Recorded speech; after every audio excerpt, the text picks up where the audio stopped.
In August of 1977, the CBS Evening News, then the #1 news program in America, devoted a total of 70 seconds to the death of Elvis Presley. That news item, by the way, did not lead off the newscast. When Michael Jackson died on June 25, 2009, TV news programs aired 29 broadcast hours, and cable news aired approximately 93% of its airtime to Michael Jackson's death. What does that say about news and celebrity? Well, it says a lot, but it also says a great deal about how celebrity news, even for iconic celebrities, has trumped the most basic tenets for what passes for real news. Now, no one would dispute that Michael Jackson's death didn't warrant massive coverage. But 29 broadcast hours? In the midst of the Libyan crisis, there were more hits on the internet going to Charlie Sheen than Gaddafi. I'm not making this up. Used to be 50 channels and nothing to watch. Now it's 500,000 information centers and for many people, nothing to learn. When Newton Minow called TV a vast wasteland, he had no idea what was coming.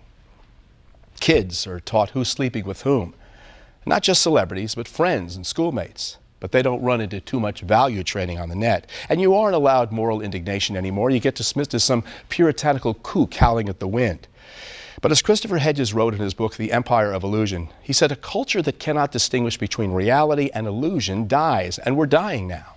We'll either wake from our state of induced childishness, one where trivia and gossip pass for news and information, one where our goal is not justice, but an elusive and unattainable happiness, to confront the stark limitations before us, or we'll continue our headlong retreat into fantasy. Fantasy. It's not fantasy that on the eve of the Iraq War, 69% of Americans thought Saddam Hussein was personally involved in 9/11, and that 4 years later, 34% still did.